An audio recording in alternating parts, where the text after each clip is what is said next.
Sydney and LA for Oceanic Flight 815 until...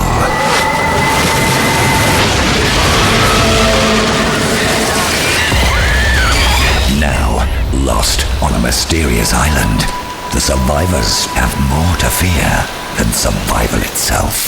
5, 4, 3, 2, 1.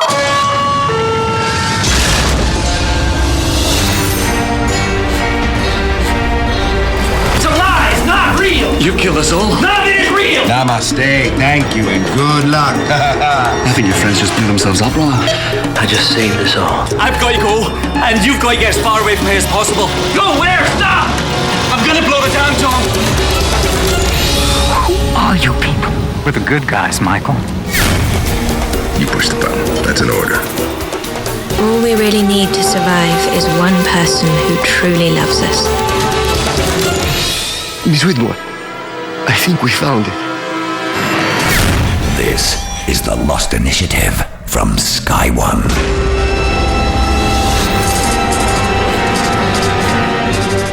Hello, I'm Ian Lee. This is the Lost Initiative from Sky One.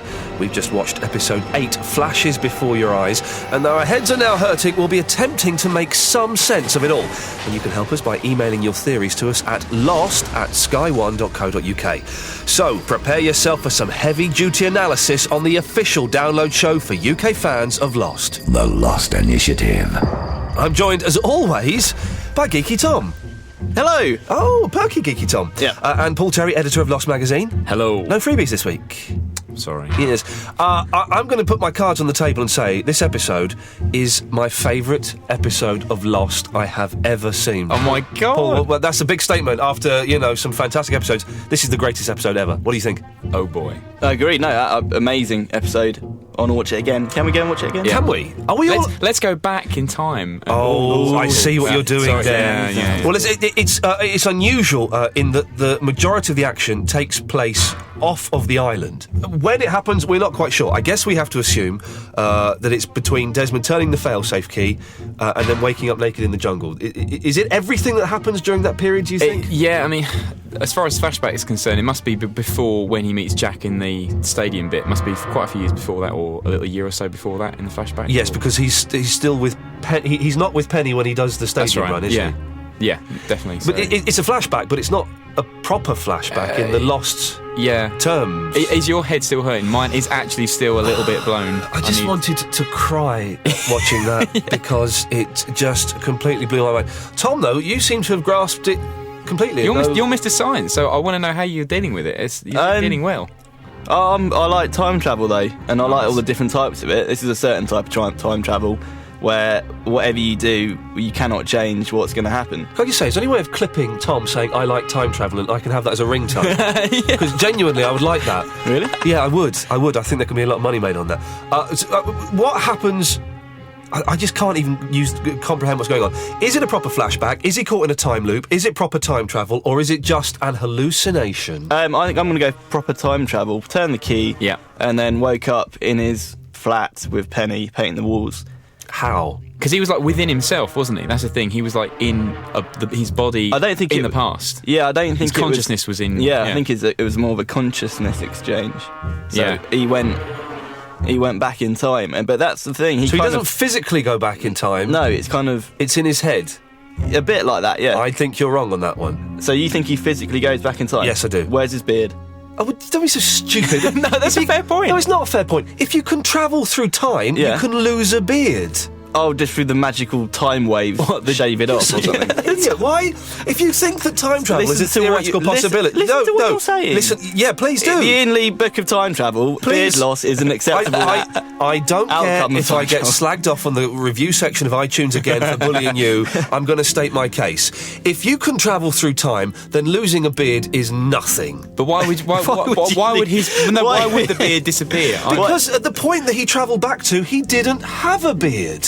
So you're saying it kind of grew back in? Oh, right, okay. Tom, you can't even grow a beard, so don't push me on this one. I'm trying, though. Do you like it? Oh, yes, looking good.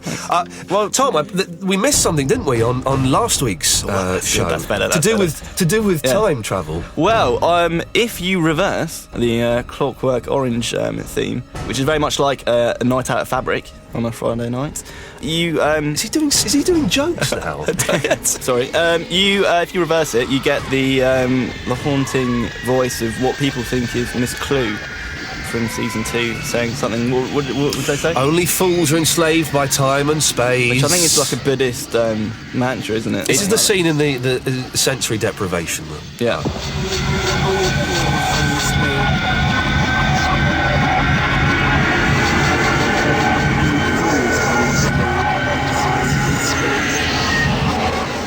Is it possible then, now here's a thought, that all of the flashbacks are real-time events? I think that could be true. What? Hang on a minute. Say that again. Every single flashback is happening at, in a parallel situation. They're all happening. Yeah, maybe they're not aware of their flashbacks, but maybe Desmond was aware of his. God, yeah. It's all past memory, which I've got you. Yeah. So when we normally go back in time and see Desmond's flashback, and he wouldn't know anything about it, and we'd see him getting on the boat and making all these decisions. Yeah. He actually physically was there and remembered the island type thing. That's pretty cool. Yeah. I got an email from Dharmarama. I think that the picture taken of Penny and Desmond with the marina backdrop is a big clue. It was taken by a professional. Was the guy that took the picture Charlie's brother? No. Was he not? He was just an annoying... He was very similar to him, wasn't he? I hadn't thought about that, but... I thought it was Charlie's brother. Could be. I have to relook. Well, we're going to watch it again. Let's go and watch it again. Maybe it isn't, but he was very similar, I Yeah. thought. Anyway, the picture was taken by a professional and it was a Polaroid, so there was only one copy. We are shown it several times in this episode that Desmond has this copy, but if you cast your mind back to the end of Series 2 and Penny turning her bedside light on when the Brazilian listening station men telephone, there is the very same picture in the frame. Why are there suddenly 2 photos? Does this suggest parallel universes where sometimes Desmond gets the photo and sometimes Penny? Oh, that's not good. That's not bad, is it? That's all right, but... How many times has Desmond lived through that scene? I don't know, but I'm sure this photo is significant. Well, that was going back to what I was saying before we came in to do this, that maybe he's just reliving his life, keep on going back in time to try and change what happens. Maybe there's another hatch on the island he has to explode. Yeah, wait a minute, what about, Hang on, sorry, there's another hatch. Well, say that the only way that he can do it now is by blowing up these electromagnetic things. He has to keep turning failsafe keys to go back in time. There's more hatches with more failsafe keys. But if it's a repeated event that Penny's aware of, at the end of season 2 when they say, "Don't say we've missed it again." Yeah. Maybe she's saying to him, "There you go." So dirty. This episode. It's cunning. It's a really This cunning episode moment, is just like sex. It's the best. I just want to go and do it again, but I'm a little bit tired, so I'll leave it. Do you want to have a fag? Leave it till next week. If you want to send your theories into us, please do. We do like reading them. lost@sky1.co.uk. That's an email address.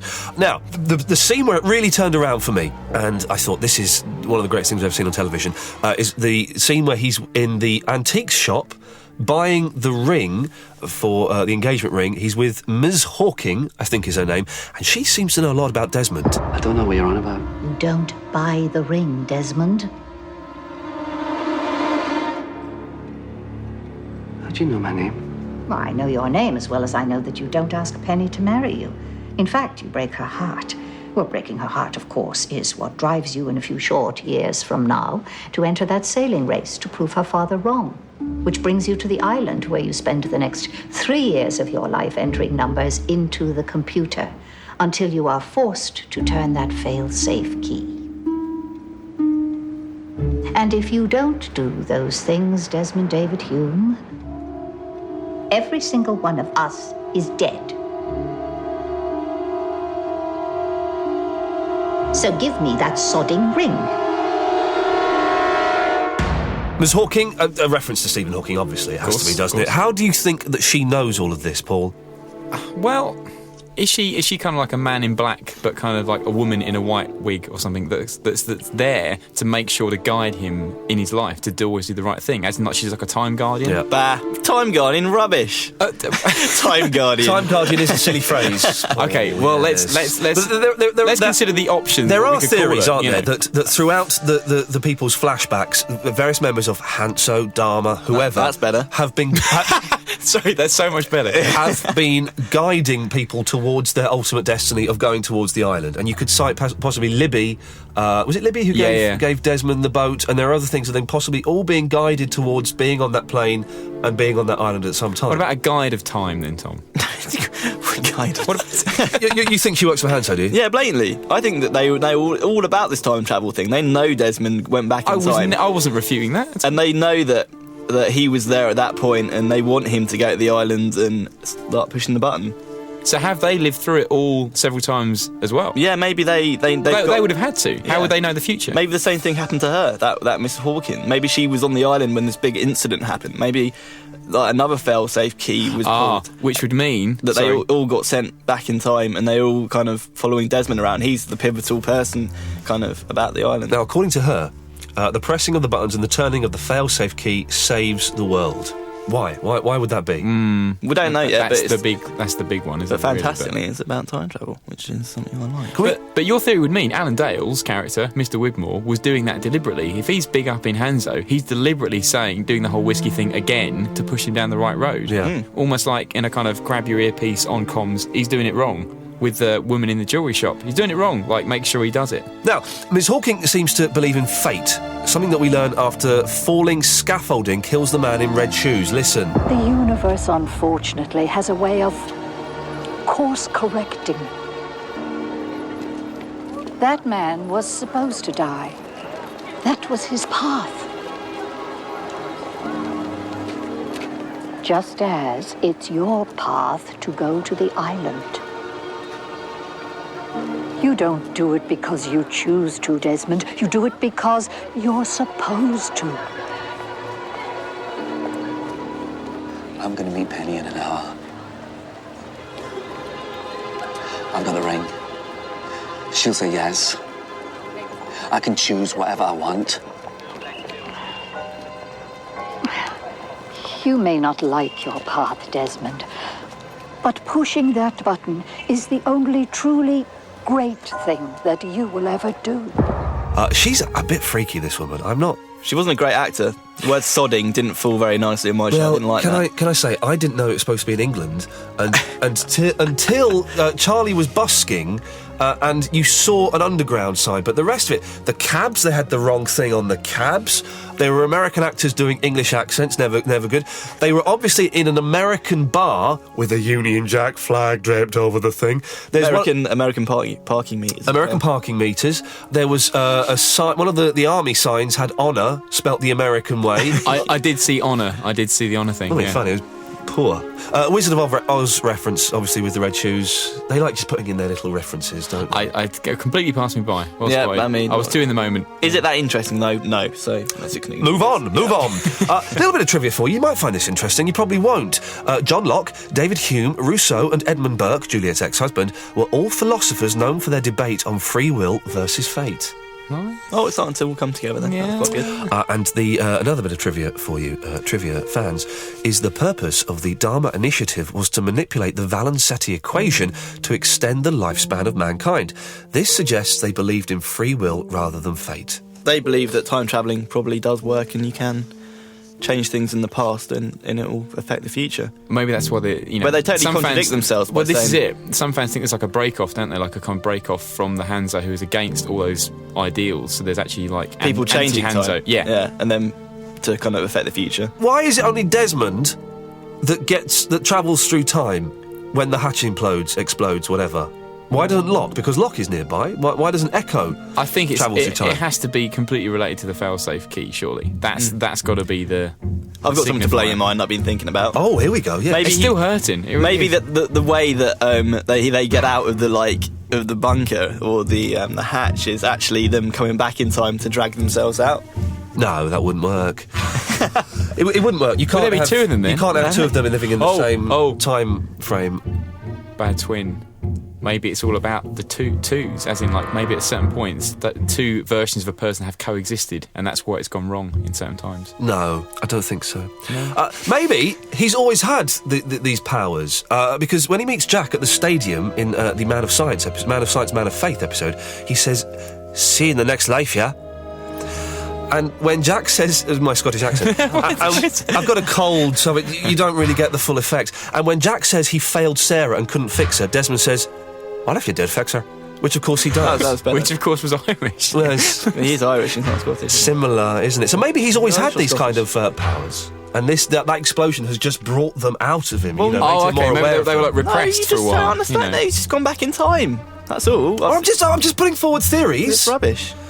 Now, when he's in the past, he remembers the future, the rain, the goal scored, the cricket bat in flashes. And back on the island, he also sees the future in flashes.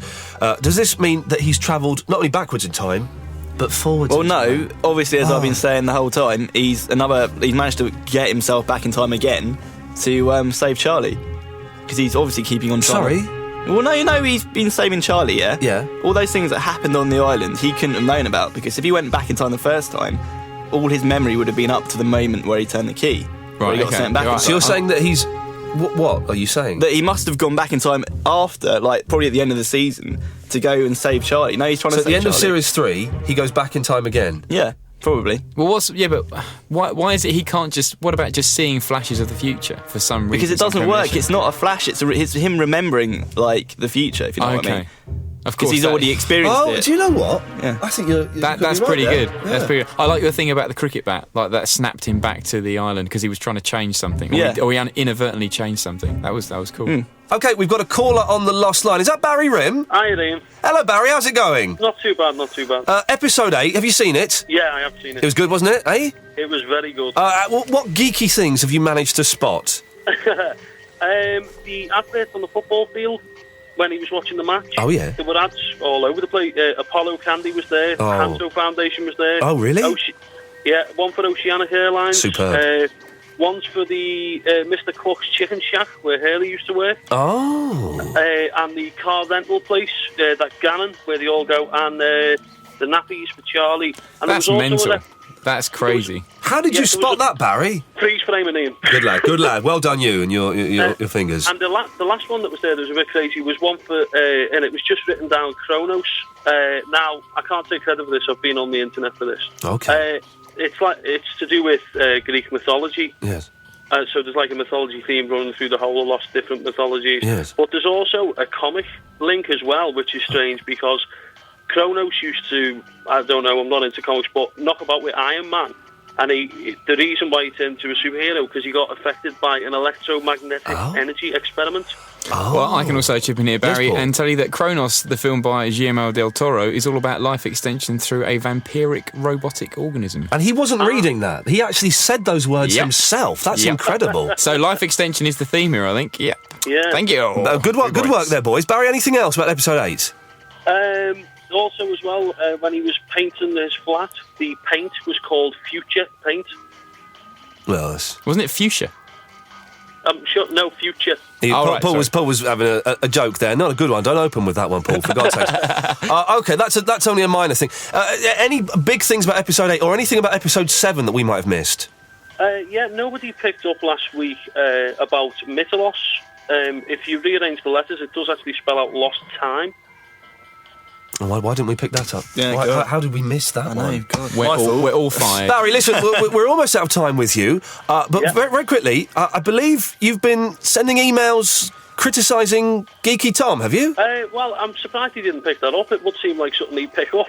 Tom, you've got a beef with... I've got nothing to say about this. Well, let's have this out. Let's try and work this out. What's your beef with Barry Rim? I haven't got any beef. I don't slag him off, though, do I? You did just before he came on the line. Yeah, true, though. Sorry, Barry. Barry, Tom, would you like to shake metaphorical hands with Barry? I would do. Yeah, I'll reach through the... Barry, are you friends with Geeky Tom? I'm friends with you, Tom. Oh, good lad. Well, thank you very much, Barry. All right, no problem. Bye-bye, there we go. You can send in your theories, and if you want to come on the Lost line, send your phone number to lost@sky1.co.uk. And I'm going to be harsh. If your theories are absolute cack, I'm going to take you down. Do it. To Chinatown. OK, back to the episode. Charles Widmore makes another appearance. Jim Robinson, of course, from Neighbours. And there is mention of Desmond being a good man in this episode, which makes Charles and his fancy whiskey an evil one. This swallow is worth more than you could make in a month. And to share it with you would be a waste and a disgrace to the great man who made it. Because you, Hume, will never be a great man. Mr. Widmore, I know I'm not. What you're not is worthy of drinking my whiskey. How could you ever be worthy of my daughter? We mentioned Charles Widmore briefly, but Paul, this surely means he's got a bigger role in this than perhaps we ever thought. Well, yes, at the end of season 2, in the back of the limousine with the cash, was obviously coercing Desmond to go down the sailboat route, go around the world to win the honour of his daughter. But I'm trying to work out the time frame for that. Tom, you're king of time at the moment. Where does that fit in? I'm trying to work it out. What do you mean? Well, that whole sequence at the end of season 2 because Penny comes and sees him at the stadium and wants to get back with him. How does that fit in? He's obviously the thing is there are a few clues in this episode as to what time this episode is in. When Desmond sees Charlie busking, he's singing "I Said Maybe You're Going to Be the One That Saves Me" from Wonderwall, which means that's post 1995. True. Yeah. And in Desmond's flat, you hear Sarah McLachlan's "Building a Mystery," one of my favourite songs. That came out in 1997, so it's probably 97, 98. He has to go in the army. He's in the army for 3 years. Did I imagine that, or is that a factual date? I think a few years, a couple of years. No, maybe. I just had a brainwave of why he joins the army. Oh, okay. Cool. Maybe he's trying to stop himself from getting on the boat. So when he goes in the army, purposely does something to get himself locked up for a while. No, because Charles Widmore says, "Are you an army man?" He said, "No." Well, maybe he hasn't been yet, but will be. Well, he will be. Yeah. Yeah, he's going to be, because he wants to do something that will impress. Maybe he remembers it all. I interpreted that as him doing that to impress Charles Widmore. Yeah, to actually definitely. getting a few, skills and things. Say, look, I've done this and this. Now let me Yeah, I suppose that works. have her. All right, yeah. So that's kind of roughly that date, I suppose. And yes, that when he meets Jack in the stadium, I don't know when that would be. It is confusing, but very intriguing. In the office, this is another bit of trivia. In Charles Widmore's office, there is... Oh, is that the Namaste thing? Yeah, there is the mural, there is a polar bear, the word Namaste written backwards on an upside-down Buddha. Also, the painting changes from being on the right of Desmond to being on the left during the course of their meeting. Continuity error or significant? You never can tell these You can't tell, and the thing is, they'll say, "Oh yeah, no, we meant to do that." You wait till series 5, and that all becomes clear. Isn't the painting from the Hatch? Isn't it the same as the Hatch painting? Yeah, it's the same. Or pretty much the same. So It's similar. Maybe it's series 2 of 3. Well, it's the or something. Australian guy, isn't it? Painting the picture when, I hadn't picked up on that until the caller last week about that, Don't you remember? No, that's really observational. Yeah. Now, this one reason this episode is so great is because of the huge implications for Charlie. Have a listen to this. When I saw the lightning hit the roof, you were electrocuted. And when you heard Claire was in the water, you drowned trying to save her. I dove in myself, so you never went in. I've tried, brother. I've tried twice to save you, but the universe has a way of course correcting, and I can't stop it forever. I'm sorry. I'm sorry because no matter what I try to do,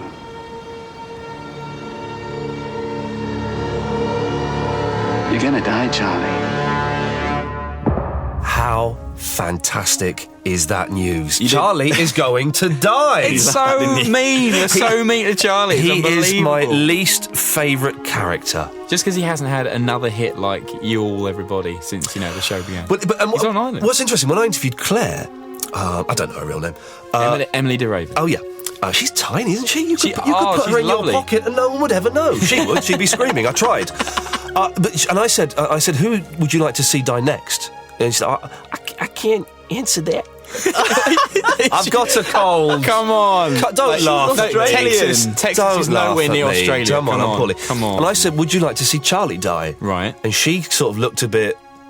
rumbled. What, sheepish? Sheepish. She looked sheepish as though, now, if I say yes, that implies Charlie's going to die. Yeah, but we don't know he's going to die. Well, we do. He said he that's only wanted to do 3 seasons. When? No, you've heard that. When did he say that? It's like how long he thought he wanted to, how Yeah, series but he wanted you know. I don't buy any of that nonsense. Come I'm only on. doing 3 seasons. That's just nonsense. That's just what actors say to cover their asses. But come on, this Alright. is lost. So, do we really think that's going to happen, or do we think Desmond's misread some kind of future sign? Well, Desmond seems to be saving him every day now, so maybe he'll carry on saving the day. And of course, as I said earlier on, he is singing the line, "I said maybe you're going to be the one that saves me," when he's busking. Do you see? We have an email about Charlie from Ryan Hogan. It says, on Charlie's busking sign, it says his middle name is Hieronymus. Hieronymus. How do you say that? Hieronymus. Yeah. After extensive research, i.e. searching the name on Wikipedia. Don't trust Wikipedia. I know. It says I'm a gay cowboy. Now, it does say that. And I keep going back and changing it. Hello, it's me. I'm not a cowboy. I keep going back and changing it, and the little sod that's doing it keeps putting it back in. Yeah, but I'd be worried about that. You can call the police about those sort of things. Anyway, so... Seriously. On to the email. I noticed that a foreign variant of the name Hieronymus is Geronimo. The other mention of this word is, of course, the fictional band Geronimo Jackson. This is probably just an Easter egg, but maybe there's more to the whole Geronimo Jackson theme. Okay. Disappointing email there, Charlie. Wish I hadn't bothered reading that out. We got to mention the gay cowboy thing. Yes, we did. So it was worthwhile overall. Far more entertaining. I think we have another caller on the lost line. Hello, Julie. Are you there? Hi, Ian. Julie, what have you got for us? Okay, not in Portland, when they were looking at the scan of the woman, Yes. and Juliet said the woman looked like she was 70, but was actually 26. Oh, yes. And this was just over 3 years ago, which would put the woman at roughly 30 now, Yes. which I think is roughly how old Son is. Oh.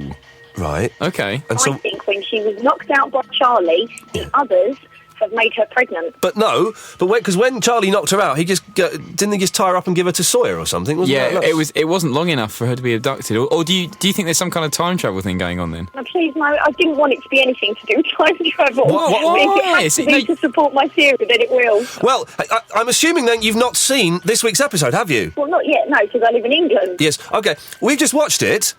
Without giving away too much, it's all about time travel. Oh, my cousin's going to do like a victory dance. Wow. Your cousin, is she hot? He's James, and no, he's not. He's a geek, bless him. He's but a fellow. He's had the time thing.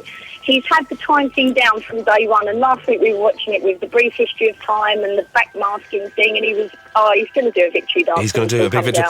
Paul, go on. No, this supports what we said earlier. Like, do all girls hate time travel? Do you think that, Julie? Yeah. Hey, there we go, you see. It's obviously something in our genes that I love Star Wars but hate time travel. Oh, Star Wars is so overrated. I think this is the episode that's going to lose a lot of the lady viewers because they don't like the time travel. It's going to find out who the hardcore I'd be fans are. happier with Purgatory and Nanobots. Oh, Julie, in that case we say goodbye to you.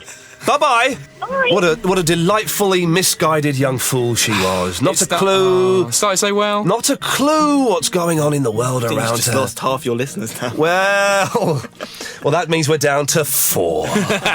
Okay, if you want to come on the Lost Line and be bullied slightly by me, if your theory's a load of old rubbish, then send us an email with your phone number and your details to lost@sky1.co.uk. Okay, can we, Paul, in summary, in conclusion, can you come up with any theories in a sentence as to what is happening to Desmond? 2 words, 1 sentence, half a paragraph. For this particular episode. Yeah, 3 most important words. The simple answer is probably no. I think this episode is going to prove to be a ridiculously important episode for Lost's entire story arc, I think. So I think every fan should watch it a million times and try and extrapolate some more theories a la Tom's time stuff. Allah? Allah. Allah, no, as in the French. Not Allah, no, Allah. Wow, almost caught in controversy there. Tom, 1 sentence. I hate these ones. Yes, that's why I do it. I know. In 1 sentence. What was it? What was the question again? If I go back in time, I'll go back a week and give you a kick up the backside.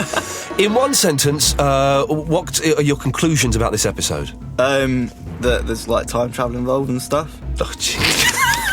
It's like having a stroppy 15-year-old in here, isn't it? It's been funny today. Paul, thank you. Thank you, sir. Tom. Yep.